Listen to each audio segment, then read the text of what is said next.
Olá, boa tarde. Meu nome é Merilzum, eu tenho 14 anos, sou de São Bernardo de São Paulo e hoje eu vou falar sobre o preconceito na sociedade. Mas para começar, o que é o preconceito? O preconceito é uma opinião ou um conceito sobre algo ou alguém. Apesar de que, se pensarmos, essa definição é um pouquinho vaga, porque não necessariamente uma opinião que você tenha sobre alguém é um preconceito. E sim, o preconceito é uma opinião ou um conceito ofensivo formado sobre algo ou alguém. Surgimento do preconceito. O preconceito existe desde sempre, mas seus principais registros da antiguidade datam da Idade Média, onde esses viviam os bárbaros, que, como não eram nem gregos nem romanos, eram escravizados e por isso não eram considerados humanos. Tipos de preconceito. Existem vários tipos, entre eles o social, que se configura como um preconceito contra pessoas de renda baixa ou pouca escolaridade, racial, contra raças, o famoso racismo, o religioso, o cultural, homofóbico, o linguístico, que seria contra línguas e sotaques, contra corpos, contra gordos, contra deficientes físicos e transtornos, contra estrangeiros e contra mulheres, que se configura como misoginia e machismo. Normalmente, quando pensamos em preconceito no Brasil, a gente acaba pensando no racismo. Mas tanto ele como outros preconceitos, que tem existem também muitos preconceitos que também têm tanta relevância quanto ele aqui no Brasil. Entre eles o contra mulheres. O que é? A discriminação contra mulheres é definida como machismo ou misoginia. Por definição, a misoginia é um ódio ou aversão contra mulheres. De acordo com a professora e coordenadora do curso de pós-graduação de estudos interdisciplinares sobre mulher, gênero e feminismo da Universidade Federal da Bahia, Márcia Tavares, alguns exemplos de misoginia são desqualificar mulheres, impedir que elas verbalizem opiniões e pontos de vista, intimidá-las, praticar gaslighting. Gaslighting é um tipo de persuasão usada para que pessoas acreditem em uma realidade que é fictícia. Praticar violências verbais, físicas, psicológicas, morais, patrimoniais e sexuais. E por fim, o feminicídio, um crime de ódio baseado no gênero.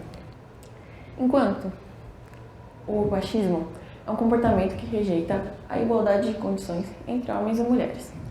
Alguns exemplos clássicos de machismo são o assédio, o estupro, a objetificação da imagem da mulher, que é a banalização da imagem dela, e a desigualdade salarial.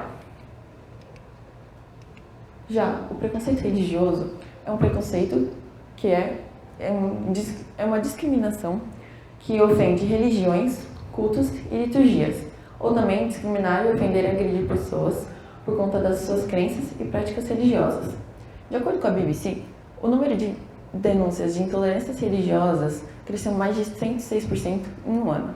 Passaram de 583 em 2021 para mais de 1,2 mil em 2022, o que é cerca de 3 por dia. Além de que as religiões que mais sofrem aqui no Brasil são as de matrizes africanas, sendo o candomblé com 30% e a umbanda com 22%.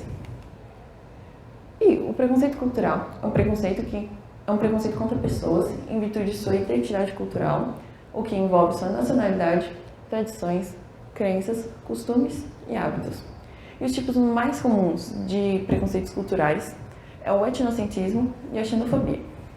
O etnocentrismo é a visão de mundo característica de quem considera o seu grupo étnico, nação ou nacionalidade socialmente mais importante que os demais.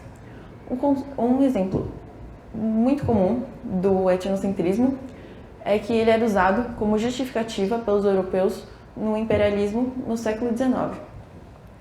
E a xenofobia, além de que a xenofobia é o ódio, receio, hostilidade e rejeição em relação aos estrangeiros. Um exemplo atual de xenofobia é o tratamento dos mexicanos nos Estados Unidos. Casos na história. Existiram muitos casos de genocídios em massa por conta do preconceito. Hoje em dia, nossa estrutura social não nos permite que haja genocídios por conta do preconceito tão massivos quanto era antigamente. Mas ainda assim, por mais que não sejam tão divulgados, ainda existem vários. Entre eles, como um exemplo, seria a situação dos curdos na região do Kurdistão, né? que eles sofrem para tentar conquistar o seu território. Alguns exemplos na história foram o Holocausto, que foi um genocídio ou assassinato em massa de cerca de 6 milhões de judeus durante a Segunda Guerra Mundial, praticado pelos nazistas, sendo o maior genocídio do século XX. E o Apartheid, que foi um regime de segregação racial implementado na África do Sul em 1948 pelo pastor protestante Daniel François Malan. Além de haverem muitos genocídios, hoje em dia também há muitos protestos contra o preconceito. Entre eles, um muito famoso foi o Black Lives Matter, ou Vidas Negras Importam, que foi um movimento ativista internacional com origem na comunidade afro-americana que faz campanha contra as violências direcionadas às pessoas negras. Apesar desse ano não estarmos falando tanto do Black Lives Matter, ele foi muito comum nos anos de 2021 e 2022, apesar de que ainda ocorrem muitos protestos por conta dele. Além dos protestos, houveram muitas pessoas na história que lutaram contra o preconceito. Algumas delas são Mahatma Gandhi, que foi um advogado que empregou a resistência não violenta para liderar a campanha bem-sucedida para a independência da Índia.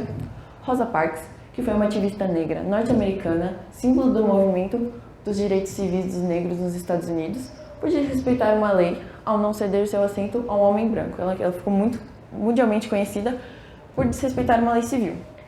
E Nelson Mandela, que foi um advogado, líder e rebelde presidente da África do Sul, considerado o mais importante líder da África subsaariana e vencedor do Prêmio Nobel da Paz e pai da nação sul-africana.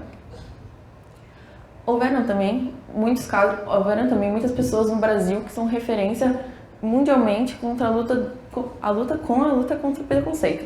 Algumas delas são Conceição Evaristo, que é uma linguística e escritora afro-brasileira, agora aposentada, teve uma prolífera carreira como pesquisadora docente universitária.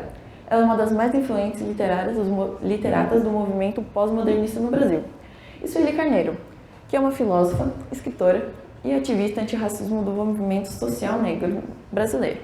Ela é fundadora e diretora da atual GL10, Instituto da Mulher Negra, e considerada uma das principais autoras do feminismo negro no Brasil. Outra referência atual, porém essa internacionalmente, é Malala Yousafzai, que é uma ativista paquistanesa internacionalmente conhecida por defender o direito das mulheres de estudarem. Ela sobreviveu a um atentado do Talibã e foi a pessoa mais nova a ganhar um prêmio Nobel. Além disso, existem muitas datas comemorativas que elas impõem a conscientização contra o preconceito. E uma muito conhecida aqui no Brasil é o Dia da Consciência Negra, que é uma data importantíssima para a luta contra o racismo, que é comemorada no dia 20 de novembro, dia da morte de Zumbi dos Palmares, que foi morto por bandeirantes liderados por Domingos José Velho e reivindica essa figura histórica como símbolo da resistência em 1695. Aqui a gente tem uma representação de como seria supostamente Zumbi dos Palmares. Como dito no início, o preconceito, ele não é inato. O preconceito, ele nunca vai deixar de existir. Ele vem sendo estruturado na sociedade há milhares de anos. Mas como que a gente pode fazer para minimizar o preconceito? Um belo exemplo seria, por exemplo, um estuprador, ele é condenado a 3 anos de prisão, ele só cumpre 1, e depois de ser solto, ele é simplesmente jogado na sociedade, sem ajuda nenhuma por parte de autoridades. E como que a gente poderia fazer para que essa situação não ficasse desse jeito? Além de que o estuprador deveria sim ficar os 3 anos de prisão, por mais que seja solto por bom comportamento, enfim, o preconceito ele é um crime contra direitos humanos e, sendo assim, ele deveria sim cumprir os anos. Além de que, depois de ser solto, ele deveria ganhar uma ajuda no sentido de uma reeducação por parte de autoridades, passando por psicólogos e terapeutas. Além de que muitos deles têm problemas psicológicos, então passar por tratamento contra isso, né?